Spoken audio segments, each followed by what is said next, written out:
کہیں جہاد ہمیشہ ہوتا رہے. تو آج بھی ایسا ہوگا.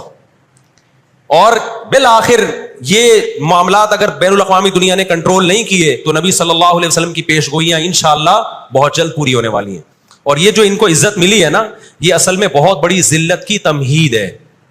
جب کسی کی بہت بڑی بےزتی کرنی ہوتی ہے تو اس کو پہلے بہت زیادہ عزت دینی پڑتی. ایران میں بہت زیادہ یہودی ہیں, پتہ ہے آپ کو, اسرائیل کے بعد سب سے زیادہ یہودی ایران میں ہے. لیکن انہوں نے اپنا نام ایران میں یہود نہیں رجسٹرڈ کروایا, کلیمی رجسٹرڈ کروایا ہوا ہے موسیٰ کلیم اللہ کی نسبت سے. کیوں؟ ان کو پتا ہے کہ یہود کا لفظ دنیا میں کیا بن چکا ہے, گالی. شرم آئے گی کسی کو بتاتے ہوئے کہ میں یہودی ہوں, اس لیے ایران میں انہوں نے اپنے آپ کو رجسٹرڈ کس نام سے کروایا ہے, کلیمی کہتے ہیں ان کو. میں مانتا ہوں سارے یہودی ایسے نہیں ہوتے, میں نے پہلے وضاحت کر دی, ہمیں یہودیوں سے دشمنی نہیں ہے, کیونکہ قرآن جہاں یہودیوں کی برائی بیان کرتا ہے وہاں قرآن یہ بھی کہتا ہے لیسوا سواء, سارے ایک جیسے نہیں ہیں. قرآن اعتدال سے بات کرتا ہے, سارے ایک جیسے نہیں ہیں. لیکن جتنا شر اور فساد اس قوم میں ہے, قرآن کہتا ہے کہ اتنا دنیا میں کسی اور قوم میں نہیں ہے. لَتَجِدَنَّ أَشَدَّ النَّاسِ عَدَاوَةً لِلَّذِينَ آمَنُوا الْيَهُودَ, اللہ کہتے ہیں تم مسلمانوں کا سب سے بڑا دشمن دنیا کی جتنی قومیں ہیں ان میں سب سے بڑا دشمن کس کو پاؤ گے, یہود کو پاؤ گے. اس کے بعد مشرکین کو پاؤ گے, اور اسلام کے سب سے زیادہ قریب تم کس کو پاؤ گے, نصارہ کو, عیسائیوں کو پاؤ گے. تو آپ صلی اللہ علیہ وسلم نے فرمایا کہ تقاتلون الیہود, تمہاری جنگ کس سے ہوگی, یہود سے ہوگی. دجال کس کا سپورٹر ہوگا, بولتے کیوں نہیں, ابھی تو دجال آیا نہیں ہے اور آپ نے بولنا چھوڑ دیا ہے, جب آئے گا تو پھر تو اچھوں کی بولتی بند ہو جائے گی. کس کا سپورٹر ہوگا وہ؟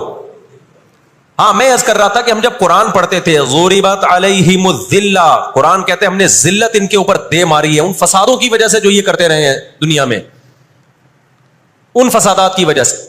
ہم جب پڑھتے تھے ہم کہتے تھے اے اللہ آج تو یہودی ذلیل نہیں ہے, اسرائیل کتنا پاورفل ہے کہ گچی کس کی پکڑی ہوئی ہے اس نے, امریکہ کی. ہندوستان کو گچی سے پکڑا ہوا ہے.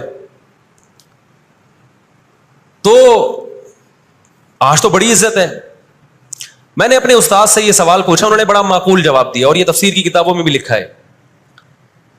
دیکھیں آپ یہودیوں کی ہسٹری اٹھا کے دیکھیں نا, ہمیشہ کوئی نہ کوئی ایسا ان پر مسلط ہوا ہے جنہوں نے ان کی شرارتوں کا مزہ ان کو دنیا میں چکھایا ہے. قرآن سے بھی یہ بات ثابت ہے کہ ان کو ان کی شرارتوں کا مزہ, عذاب جو ہے وہ دنیا میں ملتا رہے گا.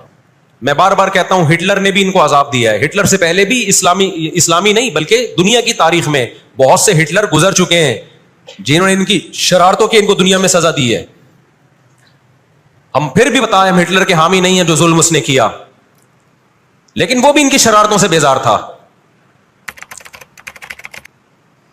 قرآن کہہ رہے ہم نے ان پر ذلت کو دے مارا ہے, دنیا میں بہت دفعہ رسوا ہوئے یہ. اب کیا ہے, یہ آخری ذلت ہے یہودیوں کی. آپ کو معلوم ہونا چاہیے جب دنیا میں کسی کو بہت زیادہ ذلیل کیا جاتا ہے نا تو پہلے اس کو عزت دی جاتی ہے. کسی کے گلے میں آپ جوتوں کا ہار پہنا دو, یہ بھی ایک ذلت ہے. اور ایک طریقہ یہ 3 پیس سوٹ ٹائی میں آپ اس کو صدارت کی کرسی پہ بٹھائیں اور پھر آپ اس کو جوتوں کا ہار پہنا دیں. بتاؤ کون سی بڑی ذلت ہے؟ یہ دوسری ذلت پہلی ذلت سے بڑی ہے. پوری دنیا میں مار کھانے کے بعد نا اپنی شرارتوں کی وجہ سے آج اللہ نے ان کو ایک تھوڑی سی حکومت دی ہے. ایک چھوٹا سا کنٹری, آپ اگر اسرائیل کو نقشے میں دیکھیں گے تو کراچی بھی بڑا ہے اسرائیل سے. اتنا چھوٹا ملک, اتنا چھوٹا ملک, اور تعداد بھی بہت تھوڑی. اللہ نے انہیں کچھ وقت پنپنے دیا ہے.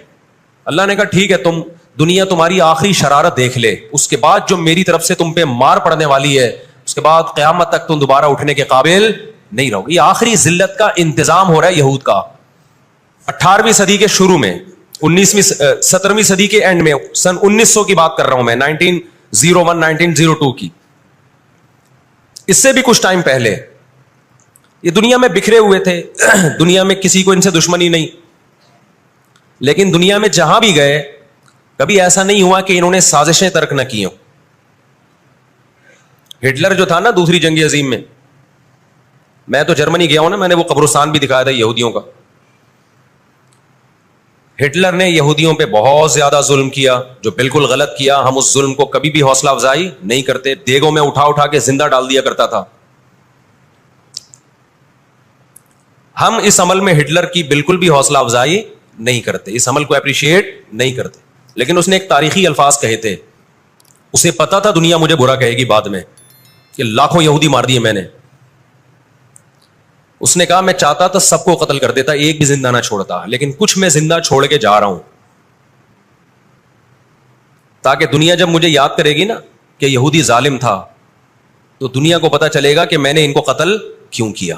کچھ چھوڑ کے جا رہا ہوں, یہ چین سے نہیں بیٹھیں گے, دیکھنا کرتے کیا ہیں یہ.